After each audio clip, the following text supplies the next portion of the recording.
Hi, welcome to Building Bridges Ministry. My name is Joe. We are continuing our idea here of the loaning out our faith, or let's say putting our faith into action. When I think about this, a story popped up in my mind that we're going to read today. It's going to be Matthew 8, verses 5 to 12.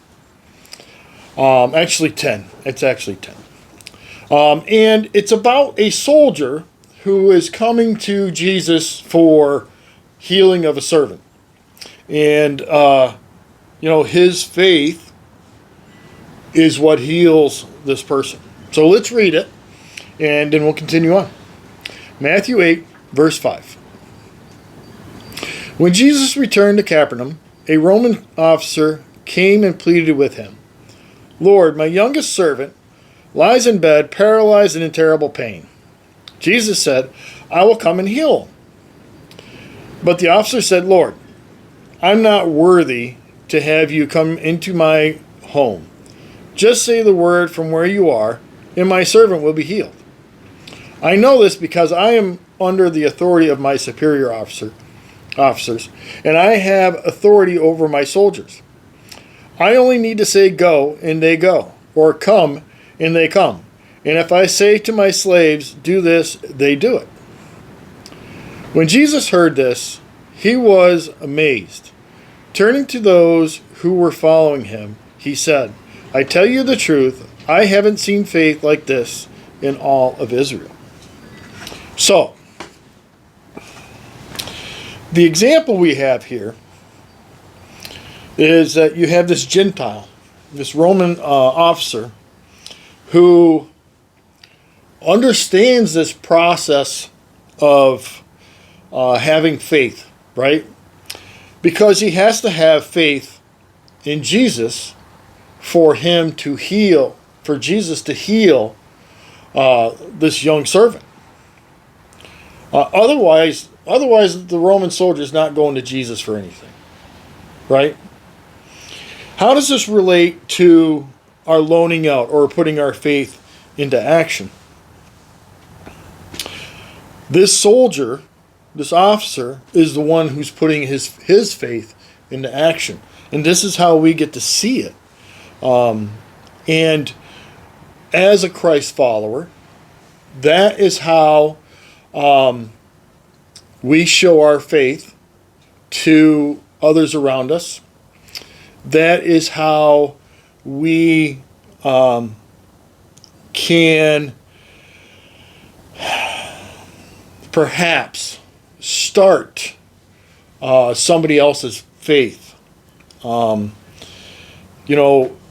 Faith can start out as the size of a mustard seed, and eventually it grows and grows and grows. An example of this that popped up in my head was sourdough. Everybody's doing this sourdough thing, right? And you have this jar of whatever you want to call it, and we'll just call it a starter material. And you got to nourish that starter material and feed it, and it grows. And you can pull pieces off of it, and you can create bread or rolls or whatever you want with that starter material. The other thing you can do with that is you have a friend that comes to you and says, "Hey, can I get a little bit of that starter so I can start doing my own sourdough?" And you break a piece off and you put it in a jar and you hand it off to them, and they take that home and they nourish it and build it up and feed it, and then they can make their breads as well. We do the same thing with our faith, right?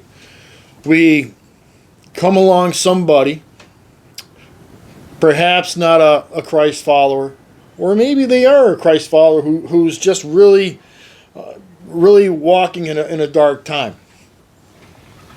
And we talk to them about how Christ has worked in our lives, or we discuss a story in the Bible that is something close to what they're walking through.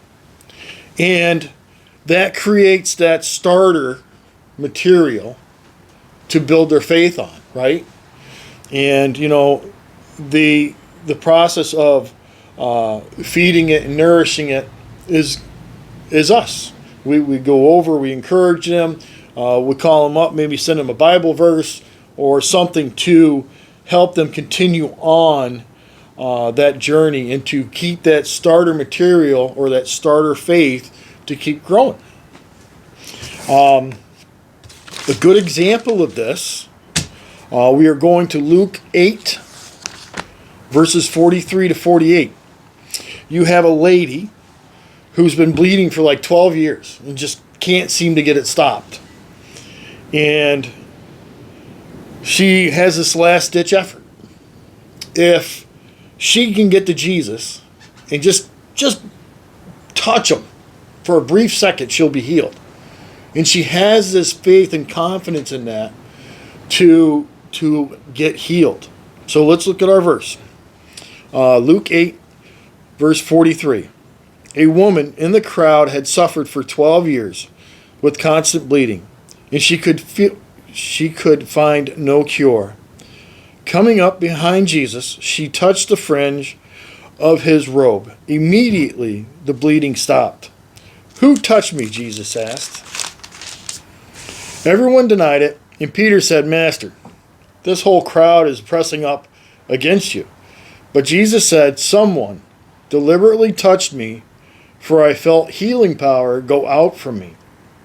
When the woman realized that she could not stay hidden, she began to tremble and fell to her knees in front of him. The whole crowd heard her explain why she had touched him and that she had been immediately healed. "Daughter," he said to her, "your faith has made you well. Go in peace." Another great example of somebody's faith being put into action. One of the biggest things that I have learned on this journey of following Christ is learning this stuff in the book is great. It is so helpful.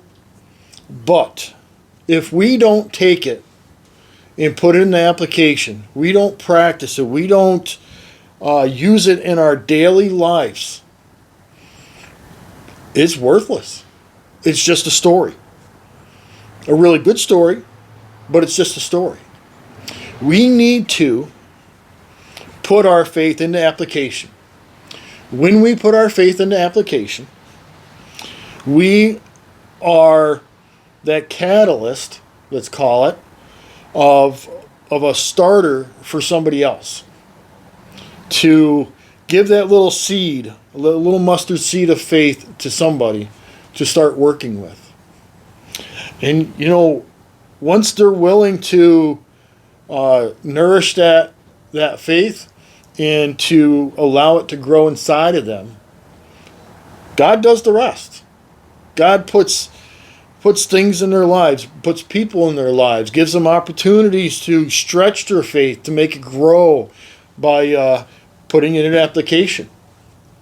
And what an amazing thing to be able to be part of that.